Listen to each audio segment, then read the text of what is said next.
Hey, hey, hey, everybody. It is Thursday. It is sunny, and we know what that means. It is episode 105 of the Real Deal Pod with Allister and Geoff. It is I, Allister Carrington, your trusted realtor, along with our trusted mortgage broker, our trusted mortgage guru, Geoff Lee.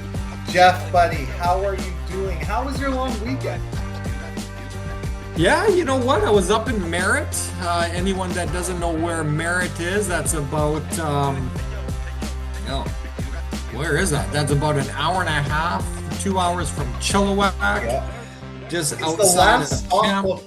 before Kelowna or Kamloops. Yeah, or the last stop before Kamloops, depending on which way that you're traveling. Yeah.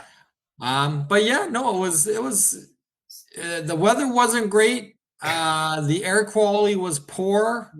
The company was fantastic. That's So, awesome. But wait, what so took it you was, out there?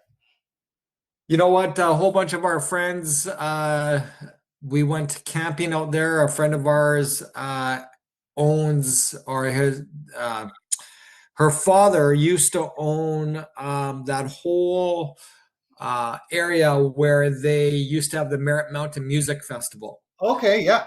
So Claude, he actually used to own that land out there and was the originator founder of the Merritt Mountain Music Festival. Oh, So, wow. yeah, so we just hung out with him and on that property, and yeah, it was pretty cool. Pretty cool. The story is this gentleman's 80 years old and he's 40, right? Awesome. He's just got a lot of energy and just a all around good guy. And like I said, we just had great people, and it was a good long weekend for sure. That's awesome. Yeah, I usually stop in Merritt for gas on the way up to Kelowna. That's the only reason that I usually stop in Merritt. But I haven't been there for quite some time. I think it's been about 3 years now or so, 4 years. Have they done more development up there yet? Did you notice? Yeah, you know what? Merritt is one of those towns where on the outside, when you're driving by it, it looks like it's quite, modernized, but you get deep into the town and it's quite sleepy, right? Yeah. So, we went to a cafe. I'm gonna butcher the name. I think it was called like Kukulame Cafe, but it had some awesome Bannock bakery or Bannock goodies in there, and Oh, oh, so it was so good. But I find Merritt is a great place to have short visits. I don't, no offense to anyone that lives in Merritt. I just don't know if it's a place that I could be there full time. But you know what? You have again, you have good community, good people. You can live in a shoebox in Tuktoyaktuk. So it's and true. be But they've okay. been saying that Merritt might be one of those places that next becomes developed because, we got to start, creating cheaper homes and all of that sort of stuff. So Merritt has been, quietly discussed. And that's why I wanted to ask you if they've done any development up there, because I'm the same as you. I couldn't see myself living in Merritt, but I know, when necessity makes you, right? That's how these things get developed, right? So Well, and I think it depends on who you speak with. If you were to speak with Claude up there, he would tell you that's to your point is the next big thing. Like sure. his vision as far as the property that he used to own is condos, townhouses, residential homes. Like he has a vision, and they have the land to do it, right? Yeah. So you know what? Who knows? Let's see what this place looks like in 15 years. It could be, it could be that next Chilliwack, right? That Remember, everybody used to bag on Chilliwack. It's the stinky part of the valley, but yeah. now it seems like to be the heart of the valley kind of idea, right? No, So 100%. When I first started in real estate, people would laugh at me because I was driving to Chilliwack to go and meet a client or to go do business out there. And they're like, why wouldn't you just refer that out? Why are you going out to Chilliwack? Then COVID happened. And those yeah, same people that were laughing at me for going out to Chilliwack were all coming out to Chilliwack and realizing that that was becoming the new place to be. It wasn't Abbotsford. It wasn't Mission. Chilliwack was growing into, like you just said, the heart of the valley. So crazy. It'll be interesting to see what happens. And as we talk about this, I just kind of think, but yeah, maybe there is going to be, maybe Merritt is the next big thing because, I don't even remember actually entering Chilliwack. We used to have a store in Cottonwood Mall back in the day, and that's as deep as we would go in it. But you take a look at Chilliwack now with 1881 district out there. You take a look at all the development that's happening throughout all that native lease land that's out there. You take a look at even the pockets of Chilliwack that are developing out there are very, very modern, very, very well developed. And you know what? Back to Merritt. Merritt's got all that capability, right? But right now, Merritt is developing pockets. And again, I didn't really venture too deep into Merritt, but it has just like, Chilliwack and Abbotsford and, even up in the interior, Prince George, it has that old town that's been there forever. Yeah. I actually even saw a Fields sign in there. But like anything, it's what happens around it. Like everybody has an old part of town. It's just a matter of how it's developed. So yeah, maybe like I said, in 10, 15 years, maybe that Merritt's going to be the new Chilliwack. Who knows? Yeah. It is a central hub, right? It is a hub to Kamloops. It is a hub to the Okanagan. It's a hub to Vancouver. So it is a central hub. But right now it's just to your points where people will get their gas, right? So yeah, exactly. Awesome, man. Awesome. My weekend, I just spent it with family. I tried to enjoy it as much work-free as I possibly could. I did squish in a couple of showings, but spent it most with family. So that was nice. That was nice. Well, man, let's get into it because I know we got a lot to go through today. But before we start, August 6th, just so people know, August 6th, I just want to do a big shout out to my partner, Christina Joe. Happy birthday, honey. Oh, Christina Joe, happy birthday. That is amazing. Honey. Yes. Happy birthday, honey. Well, I can't call her honey. That's weird. Happy birthday. That's awesome. That's awesome. Oh, and I also wanted to say before we get into business, because these wildfires are crazy. Yeah. I mean, they've hit Metro Vancouver. Everybody in Anmore, I hope you're safe right now. Belcara has been going through it. So I hope everybody out in Metro and Coquitlam is safe. Everybody, please do your best to stay inside. I have not been heeding that type of word. I've been going outside on walks and stuff like that, and at some points can feel myself feeling it. So everybody just everybody stay safe, and we're all praying for you out there. Yeah, and every time I hear that you're going for a walk, I'm just thinking, Allister, you're not like 65 years old. Like, what do you mean you're going for a walk? It's good on the bones, dude. My bones are so busted up from football that the joints are so messed up from football that's what I've been resorted to. I got to walk. I can't run anymore. I tease you, but the reality of it is just get out. Just get up. Yeah, get out and walk. Just get your body moving, right? Do something. That's the biggest thing, is do something. All right, man. Well, let's kick it. And let's kick it off, as always, with the hottest segment in podcast, and that is... Did you know? That's right, baby. Did you know? So, Geoff, did you know that the market's June rally did not survive the month of July? So we haven't hit the bottom. We have not hit the bottom yet, Geoff. Not yet. Both Greater Vancouver and the Fraser Valley posted real gains, actually, as we said, in June.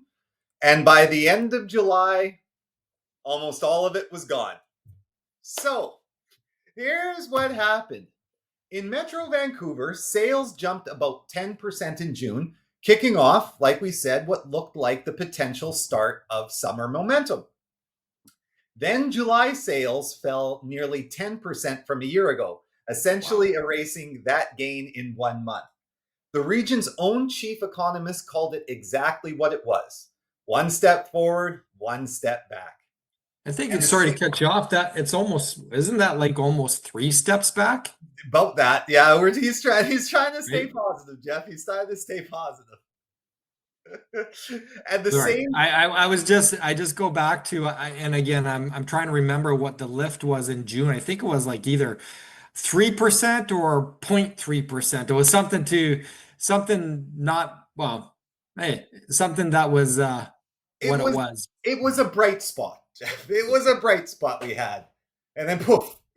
But 10% over the year before for July. Like that's again from where it was from where that last July was and that July before that and the one before that. So Exactly. We yeah. crashed and burned, Jeff. We can't say we crashed and burned. And the like I was just going to say, the same story played out in the Fraser Valley, where the Fraser Valley sales dropped 9% from last July and 5% from June alone. So we were Mhm. down 5% from last month and 9% year over year. So we crashed and burned. And so what actually pulled it back? Again, one segment more than any other, and that was our condos. In Metro Vancouver, condo sales fell nearly 18% from a year ago. The single biggest drop on the whole region's number. It's the softest corner of the market, as we keep saying, and it's staying that way. And here's the part that tells you who's actually in the driver's seat right now. In the Fraser Valley, the board's chair put it plainly, buyer urgency has been missing from this market for a while now. With plenty to choose from and little competition, buyers simply don't feel like they have to rush, and they know they can come back next month to the same wide open selection. Mhm. And that's just what we've been seeing. Things don't move, buyers don't feel that need, that pressure to take that next step forward. And that shows up directly in the prices. Across Metro Vancouver, a typical home now sits around 1.088 million, which is down 1% from June and 6% from a year ago.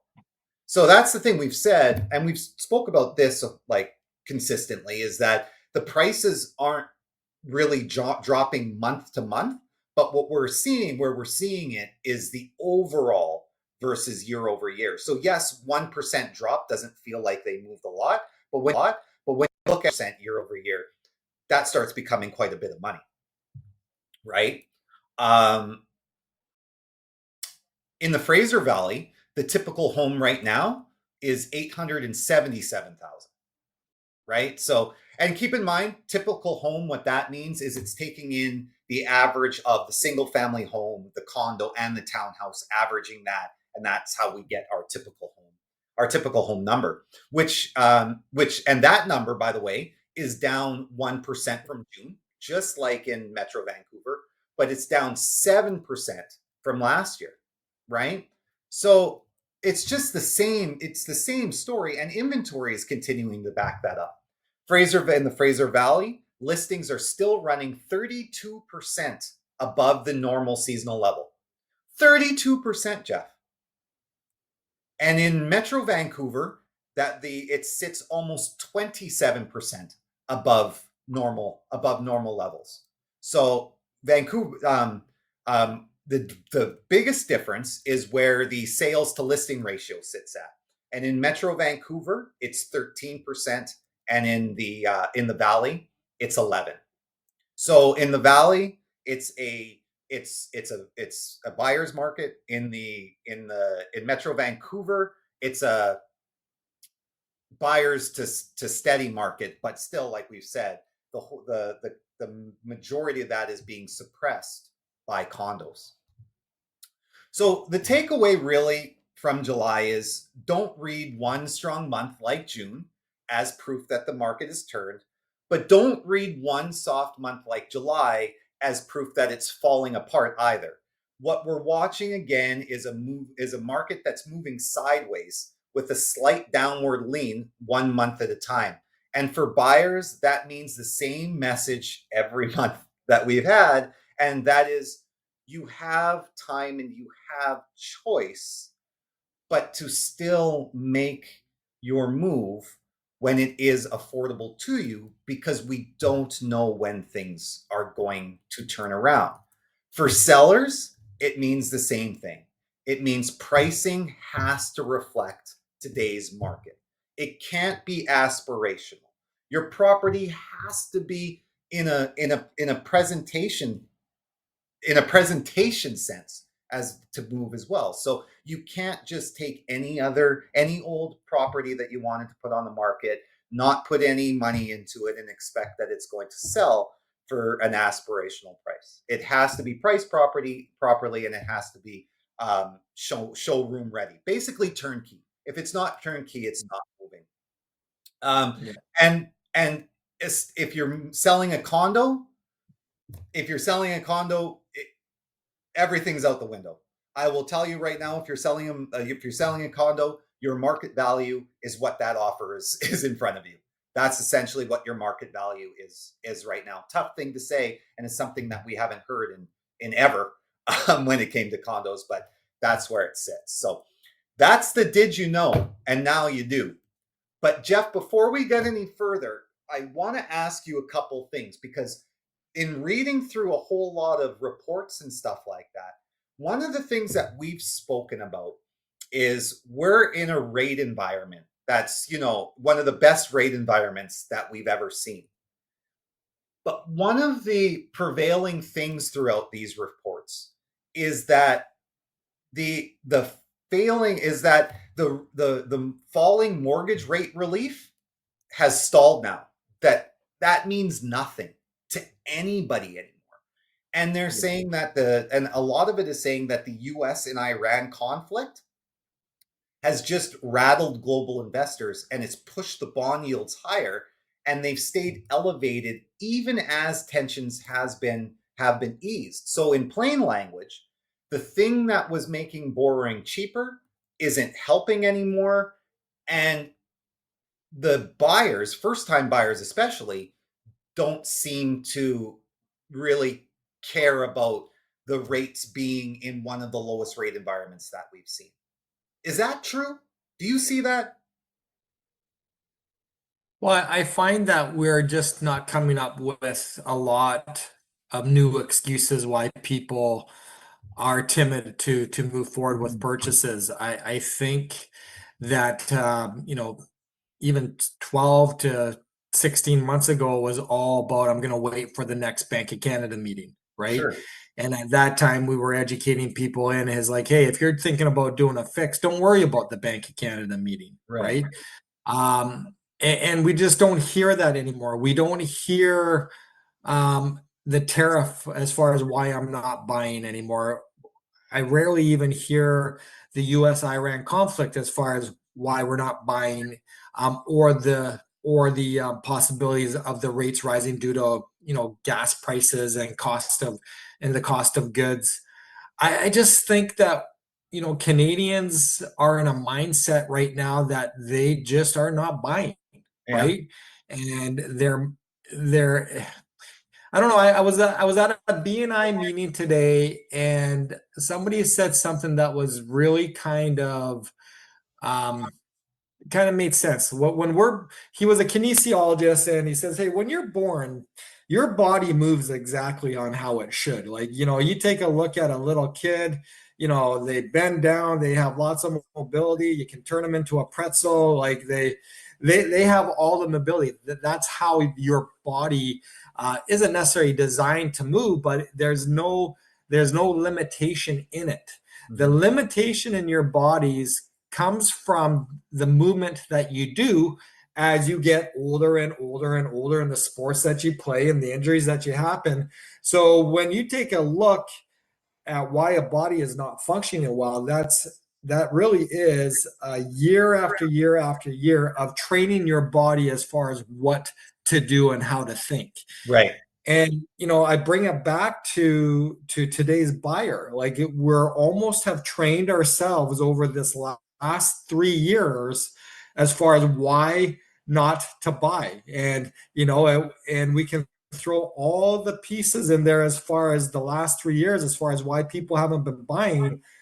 But you do that long enough, like motion in a body, your brain just starts to think that way, right? Right. And it's almost like we need to kind of rewire the way that we're thinking in this market, because again, folks, um, you're crazy not to jump into this market. And people might say to me, Geoff, you're crazy telling people they're crazy not to jump in this market. Look at the market the last 3 years. But I just go back to people that I really respect and make a shit ton of money. Warren Buffett, be Mhm. fearful when people are greedy, be greedy when people are fearful. Yeah. Everybody is fearful right now, Yeah. right? I take a look at the history of real estate and what a home was 10 years ago to what it is even in today's market and the return on that investment. I take a look at even a 25-year history of home ownership, right?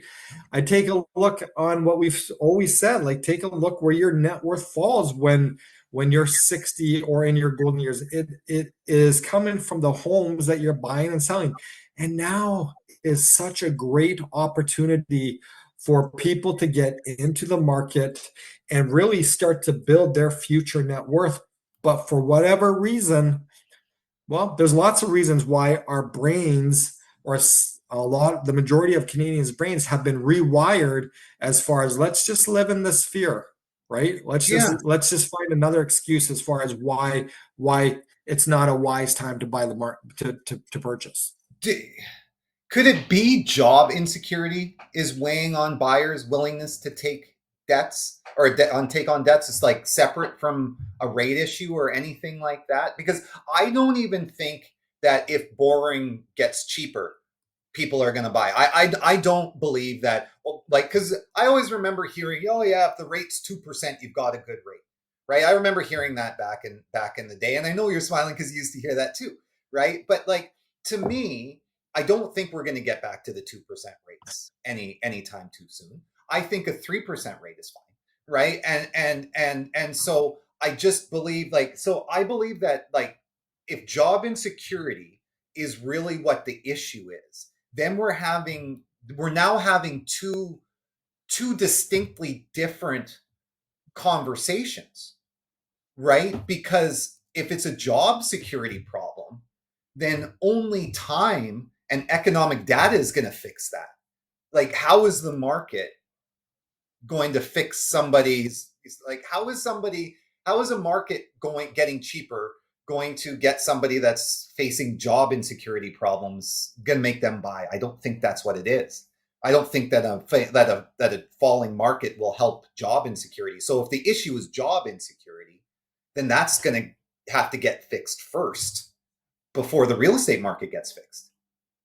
Yeah, I haven't really heard the job insecurity as far as why people are holding back. I haven't really been hearing that at all.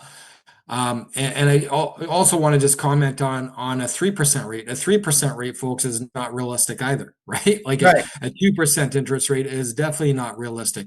Like if you're getting and we can get like a high 3 to a mid 4, that's the new rate range, and that's where rates are going to be, And right? yeah, so sorry, I'm sorry to interrupt, but you just said something right key there. That's that's where they're going to be. So now we're going to have to also start retraining, like you said, people's brains to understand that high 3, low 4 is the new 2, 3, let's say. You know what I'm saying? Is that what we're going to have to do now, is retrain everybody's brain out from the low up to now it being a little bit higher? Yeah, I think we're already there, to be honest, because again, we're not hearing the excuse Yeah. as far as why people are buying it. Like the rate thing is not the speed bump anymore, Yeah. right? This job insecurity, I don't think that's the speed bump. Unemployment, I don't know our nation's numbers, but that's always kind of has fluctuated up and down. But I don't really even hear that as the speed bump. I just really think the speed bump is, I don't even know what it is. I just think again back to how your body begins to move and how your brain begins to think over a long period of time of believing whatever that is, or getting it, or it's getting fed all that negativity as far as why people shouldn't be in real estate, and interest rates and inflation and markets. And again, we were talking about a whole bunch of foreclosures because the renewals were coming in, and people's interest rates were going to go from 2% to 4%, and there's going to be a huge influx of foreclosures. Like I just heard a statistic is that, hey, foreclosures have been up, but I think the stat is 0.26% Yeah, Canada-wide, right? right.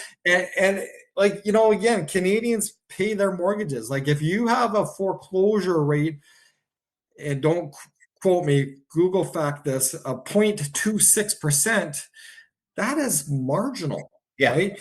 But you will also hear, well, it's up 27% over the year before. Well, it was at point like 0.16. 17 or Yeah, something like that. whatever. Like, Yeah. Yeah. like, come on, like, is that, but you get enough of that stuff, Yeah. Allister. It's like eating a bag of chips every Yeah. day, Yeah. right? Like at the end of 3 years, you're not going to be very healthy, Yeah. right? No, If that's sure. all you're eating. Mhm. And again, the news that we've been getting about real estate for the last 3 years has been like eating a bag of cheeses. And I love cheeses, but you eat a bag of cheeses for 365 days a year, you times that by 3, like that's almost 1,200 days in a row. Oh, You're not going to be, your mindset and your body and your health is not going to be very good, right? So I still go back to, what I say, we've been fed junk food for the last 3 years as yeah. far as why you should not be buying in today's real estate as a whole. And Yeah. there's a lot of validity there, but there's a lot of bullshit in there as well. Mhm.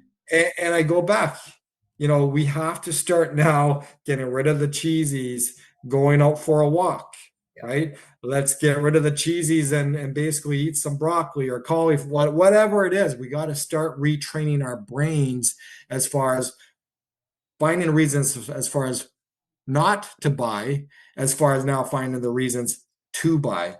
Yeah. And again, there's a lot of them in my opinion, right? But Well, again, everybody has an opinion, and I've said this a billion times in today's 2000 you went mute. in 2026. Yeah. 2026, you can have any opinion on in the world, and you're going to find someone that's going to agree with you, Yeah. including ours, Yeah. right? So again, I think this is almost what I would say a you problem, Yeah. right? Yeah. It's not a me problem, it's a you problem. Why? And when I say you, I use that as a I generalization. Like know. Yeah. Yeah. Yeah. what is stopping you Yeah. from moving forward, Yeah. right? Yeah. And again, sometimes we have to just look in the mirror and ask ourselves that question, because there's a lot of reasons why you should be moving forward in this market. And we've talked about this before, Alistair. It's not that people can't afford it. It's not that people are not qualifying. Nope. It's not that the market isn't where it needs to be. It's not that rates are not where they need to be. Mhm. But what is holding us back, right? We always say, like, what is your net worth when you're 40 versus 60, if you own a home and if you don't own a home. If you take a look at people that are set to retire, some people haven't saved a penny their entire life, but they own a home and that's their only saving grace, Yeah. right? Yeah. So again, like, what is the speed bump for people?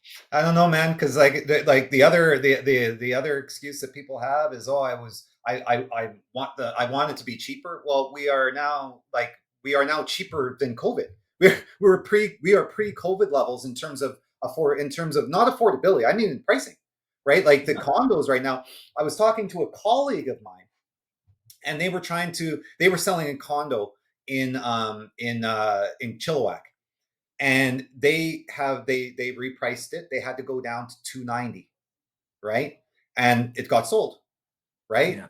Well, that shows, and what he was saying was, now that might seem in one of the pockets of Chilliwack, that 290 is the new price point for a condo out there. Well, Yeah. just where else were you going to buy a condo for 290,000 pre 2021? or during 2021. Sorry, 2022. Chilliwack. No, that's what I mean. Even in Chilliwack, you couldn't get it. They hit the four. They went from Yeah, 290 to Barrett. 4. Right. So that's where I'm saying, like, it's the like people are just carrying or they're carrying old excuses now, and I just don't know what has to be done, and that's why I wanted to bring it to you, because it's just very interesting. And you made, before we move on, you made one point too earlier where you're saying people might think you're crazy for encouraging people to buy right now. Well, I go back to what somebody said to me a long time ago in a conversation that a group of us were having. How could you encourage somebody to buy in COVID, knowing people were spending outrageous amounts of money that they shouldn't have been spending, that was putting themselves in financial peril because they were putting themselves against a wall just to buy a property, right? Thinking, oh, well, everybody's buying one. That's the best time to buy is right now. No, the best time to buy was actually when it got slower and when it got slower and the prices came down and the interest rates were high, right? That was actually a better time because your cost of ownership was cheaper. And it's the same as now. The cost of ownership is cheaper. So it is the better time to buy than when everybody was getting into fist fights because it was 30 deals in, right? Trying to get their offer accepted. So it's just a crazy. And if you even roll back that onion layer even more, the down payments that people had to come up with in those years In versus COVID. the down payment you have to come up with now, right? Exactly. And that's where people were getting, but they figured it out, Allister. Yeah. They were purchasing things for $100,000 to $200,000 higher, coming up with the down payment to do it. Yeah. They were figuring it out. Yeah. Now that same property, let's take a look at that $290,000 condo. That's about a $15,000 down payment. Yeah. How much was that condo in the peak of COVID? $440 with a $35,000 down payment. Right. So, right there is reason enough to purchase, right? Yeah. And that's the thing, is it's just it's crazy. It's the rewiring of the brain. And I just go back to my analogy because I just love analogies so much. It's like we've been eating a bag of cheesies for the last 3 years.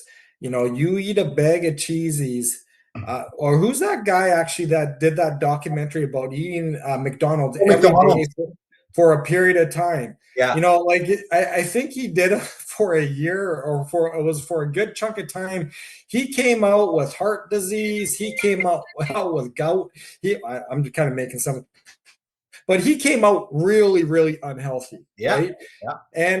And to me, this is what we've been doing. We've been feeding our brains all this junk food, and as a result, this is kind of where our mental state is at. And again, how do you shake that? It's like anything. It's kind of hitting that rock bottom, realizing that this is not where you want to be. And then basically that one person in front of you starts to do things different.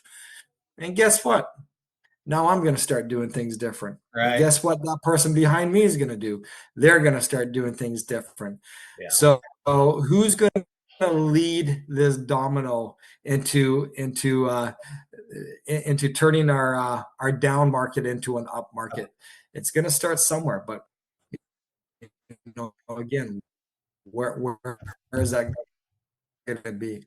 Exactly. Has paused on us here. He's frozen. It froze on his me too. Camera, so that was the reason of the delay. It froze on me too. No worries. Well, that's all I got for the Did You Know, my man. That's the Did You Know, Now You Do. Jeff, what do you got for us today? That was a good Did You Know. We're 35 minutes into this thing. So, right? What do you got for us?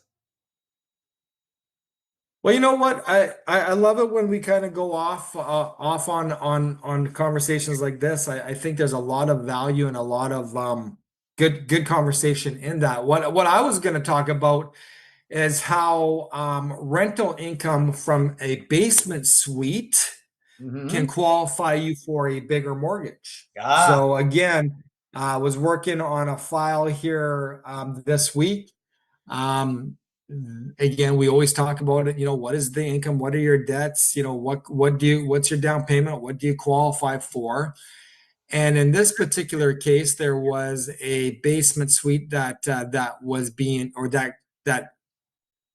was being utilized and increase the purchase power. Now, a lot of times, folks, remember, if you are purchasing something with a basement suite or a carriage house within it, or you're refinancing, and if you have a basement suite or a carriage house within it, that doesn't necessarily mean you're going to qualify for hundreds of thousands of dollars more.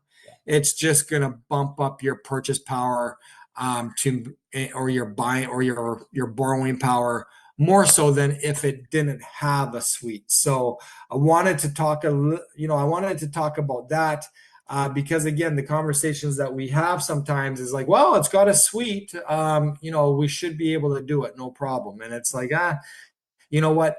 If you do have a rental income, in the purchase in the property that you want to buy or the property that you own, yes, it can bump up your borrowing power.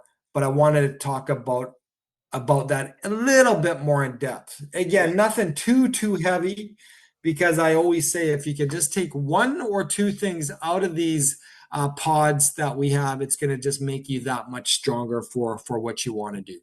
Yeah, I think it's important. This is a big one. And again, I'm dealing with clients all the time. And this is a lot of the times one of the ways they afford Yeah. The property. So I think this is a Well, important subject to touch on. and it can turn a no into a yes, Yep. right? So the short answer is, can rental income help your borrowing power? The simple answer is yes. If you have rental income in the property that you want to buy or the property that you want to own, it can increase your borrowing power.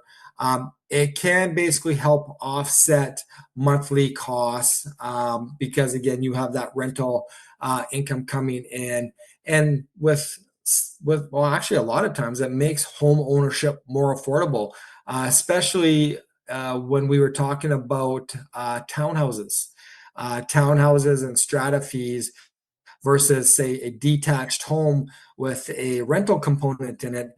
Sometimes when you do the math and you run the numbers on it, it's actually cheaper to own that home. That purchase price is more, right? But because you have a rental offset in it, your overall cost of borrowing is less, versus if you have a townhouse, which their purchase price is less, but you have the strata fee, again, can push that cost of borrowing higher. Or sometimes it's the same, right? Or sometimes it's a little bit less or a little bit more. But at the end of the day, where I'm going with this is purchasing something that has a rental component to it can definitely be a big bonus. Yeah. Now, quick question. I guess I don't know if you're going to touch on this, but does everybody recognize rental income when doing mortgages? I've been told that not everybody recognizes rental income when doing the application. Well, again, this is a plug for working with a broker, because every lender isn't necessarily built the same. There are lenders out there that want that rental component to be legal versus illegal, or they like to use the word authorized versus unauthorized. There are some lenders out there that want to see that rental income being reported on the T1 general, right? Right. There are some lenders out there that they're not as concerned if it's an unauthorized or illegal suite versus an authorized. And there are some lenders out there that don't really care if it's on the T1 general or not. So again, when you work with a broker that has the ability to work with multiple lenders versus mobile mortgage specialists, and again, I'll just throw RBC out there because they're not in the broker channel, or a CIBC, you're really going against that lender's policy. And if that lender's policy is that, hey, that rental income, say, for example, if you're refinancing, has to be reported on your T1 general, and you haven't reported your rental income for whatever reason, now all of a sudden that lender isn't going to recognize it, right? And the same, if it's an illegal suite, they're not going to recognize it. Whereas again, other lenders will. The other important thing that I want to actually talk about too, Allister, is that room and board with a traditional lender, a bank, a credit union, a monoline lender, they don't recognize room and board income, right? Okay. Other lenders like subprime lenders, and we talk about B lenders, they will actually recognize room and board income. So again, a lot of times when there is a rental income, depending on how it is, what it is, there are some lenders that are going to recognize it and some lenders are not. And then again, that's where you can turn a no into a yes at times. So, but when we're talking about suites, it's really important, be it authorized or unauthorized. I don't like the word legal or illegal. It just sounds a little bit so ghetto, right? So there's authorized or unauthorized. Remember, suite income to be recognized, be it authorized or unauthorized, or air quote, legal or illegal, they have to have their own separate entrance. Yeah. They have to have their own kitchen. They have to have their own bathroom. They have to have their own bedroom. It's pretty much an independent living space from the rest of the home. Yeah. And again, what is the difference between an independent living space that has its own entrance, its own kitchen, its own bathroom, its own bedroom versus room and board? There's no everything's shared. Yeah, everything's shared. That's what I mean. There's no separate entrance. There's no this. There's no that. Yeah. I was just taking a sip of my coffee. I do have. I know. I caught you. I caught you sipping. Question for you, Geoff. When it comes to a tenant, right? Mm-hmm. So when people are, of course, going to buy a property, sometimes they have a fixed. One of the tenants has a fixed lease, so they have to stay there. Let's say for another 6 months, whatever. Is there a benefit for that new buyer to take on that tenant, so they have that established rent already there, as opposed to taking on a property that doesn't have a tenant and you're telling your broker, we're going to be finding a tenant and getting that income, right? One has established income already there, one has hopeful coming. And again, depending on the lender, like say if there's an existing tenant in there, and if that existing tenant is going to stay there, the lender may want to see the lease agreement, right? Okay. Say for example, if there is no tenant there and there is going to be a tenant there, then there's lenders that are going to want what they call a market rent letter, right? And that's an appraiser's opinion as far as what rental income you could get in that space. So either or pretty much are the same in the lender's eyes. Again, if there's an existing tenant there and they want and they're getting rental income of $3,000, they just may want to see a current lease agreement from that tenant. And even if say the tenant is there and maybe there's not a lease agreement in place, right? That happens a lot. Or there's nobody in there at all, but it's going to be tenanted. That's when the lender is going to request a market rent letter, which is an appraiser's opinion of what that fair market rent is. Now, again, if you're going to be refinancing your property and possibly pulling the equity out for whatever reason, again, a lender will want to see a lease agreement and possibly 3 months of rental deposits, or a lender may just want a market rent letter. And again, there are some lenders that want that lease agreement and 3 months rent.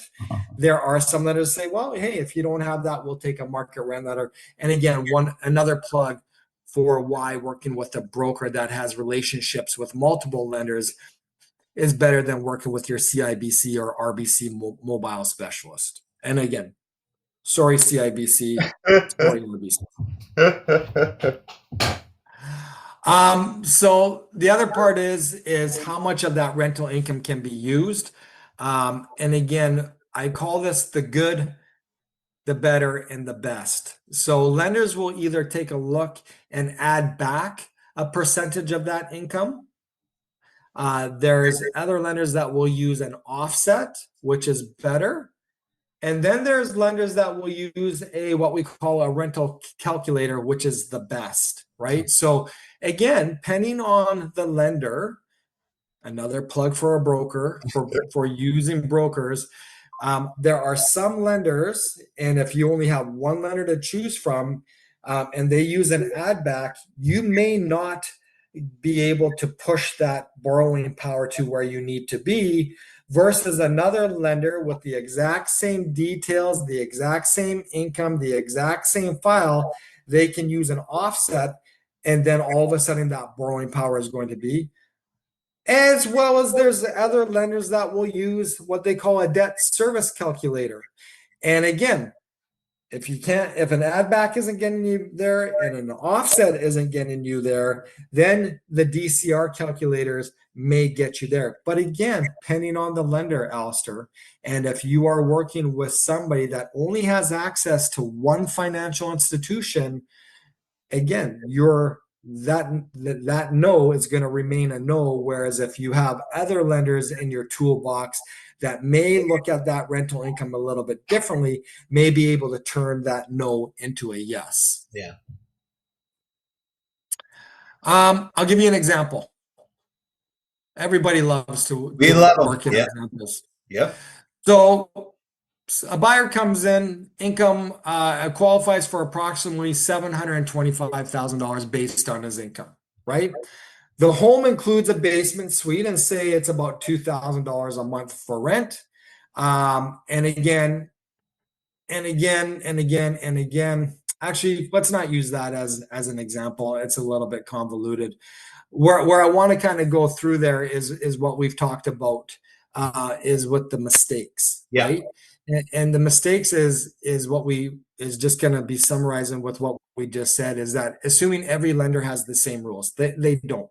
Every lender has maybe similar rules. They may have some of the same rules, but there are a lot of lenders that will look at rental income in a much different way than another lender, right? Yeah. The other part that a mistake can be made is like, I'm going to rent this space out for $5,000. Okay, there has to be some verifiable evidence that your rental space is going to be able to be rented out for what you think it's going to be rented out for. And that, again, we've talked about, is going to come in what we call with a market rent letter, an appraiser's opinion of rental income based on fair market value. Or it's going to come in with a lease agreement with confirmation of rental deposits, or it's going to come in with what we on your T1 generals, right? So it's got to be verified in one of those three ways. Mm-hmm. Also understanding the property condition. Property condition is important because, again, if it's unrentable, even though that it has its own bathroom, it has its own bedroom, it has its own entrance, but if the condition of that rental suite isn't where it needs to be, lenders are also not going to recognize it, right? So there's a lot of common mistakes where people will think, well, hey, I have a rental income, so I'm automatically going to get pushed for more borrowing power, which is true. But again, we have to understand, and I'll throw this one back in there. Room and board, again, is not recognized by conventional lenders. Every lender doesn't recognize rental income the same. Your rental income that you're stating has to be verified in some way, shape, or form. They're just not going to take your word for it. And the condition of the property is very, very important. And again, I just go back to when we're working with, or when you're working, or if you have a client, or you're in a situation when you are borrowing money, this is one of the advantages of using a mortgage broker, because again, mortgage brokers, folks, they have access to every lender out there, with the exception of a handful: CIBC, RBC. I think that's really, like, there's not many that brokers don't have access to now, right? I think those are the two main ones. And again, RBC and CIBC may look at rental income much different than what a Scotia will look at, what a TD will look at it, what a Coast Capital will look at, what a First National will look at. So again, if you're working with a lender, or with somebody that only has one lender to choose from, again, that could basically just be that speed bump that you're dealing with, whereas another lender will be totally fine with it, right? Yeah. And that's really where I want to kind of leave it, is that if you are basically in the situation where you're purchasing something that has rental income, that can increase your borrowing power. If you are in a situation where you're in a refinance and you have rental, you have a basement suite within the property, that can increase your borrowing power. But again, it's not going to increase it six digits, right? Hundreds of thousands of dollars or even $100,000. But it is going to increase it. But there's also certain rules and dynamics behind it. And again, if the lender or if the individual or your lending partner that you're working with doesn't have access, or again, to be honest, doesn't have the knowledge as far as what other lenders look at or recognize, you're really doing yourself a disservice. Yeah. Yeah, well said. And that's this I always feel is an important topic um, to talk about, especially for our listeners to be able to hear, because especially here in British Columbia, majority of single family homes that are purchased are always purchased with the intent to rent out the basement suite because they need to utilize that money. Not so much a lot of times to get approved, because like you said, it can change that no to that to a yes, but Yeah. it very rarely is it going to be the determining factor between a no and a yes. But what it does do is it definitely allows the buyers to have that secondary income in order to live their life comfortably. So it's important for them to understand, you know, what it takes to with rent or with a rental suite, but also being a landlord is also a different beast. So when you're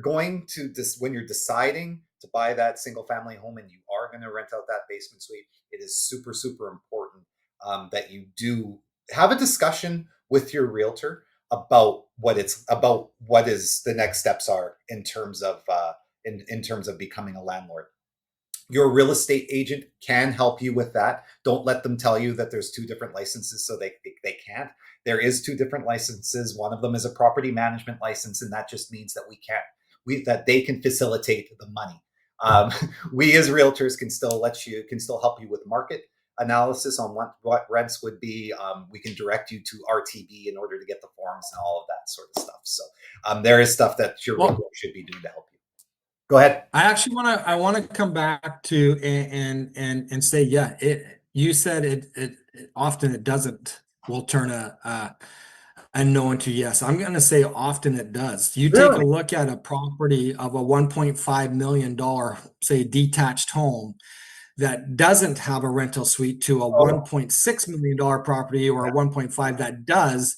And that rental income with the basement suite can push you into an approval versus the one that doesn't may push you into a decline versus, because of what they no. call ratios, Yeah, right? that's fair. So Yes, good point. yeah, so That is, there's so often, folks, it can turn a no into a yes. But sometimes it's just looking at a different property that has a rental suite yeah, to one that doesn't, right. right? So, and yes, being a landlord is a different animal. And yes, goes back to our power team. As Yes. far as if you have the right power team surrounding you, they're going to be able to help you navigate through that, right? And again, like this is actually even another part um, with rental income is that Airbnb. As far Hmm. as what some people use with their basement suites and Yeah. and recognize that or transition that into an Airbnb, right? So again, not to there again, folks, there is a lot of no's that can be turned into a yes by the utilization of rental income.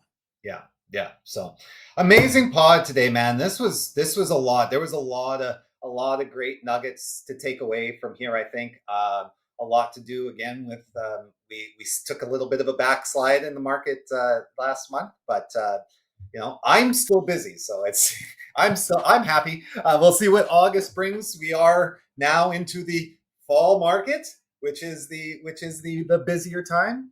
So we'll see what the next 3 months have to bring.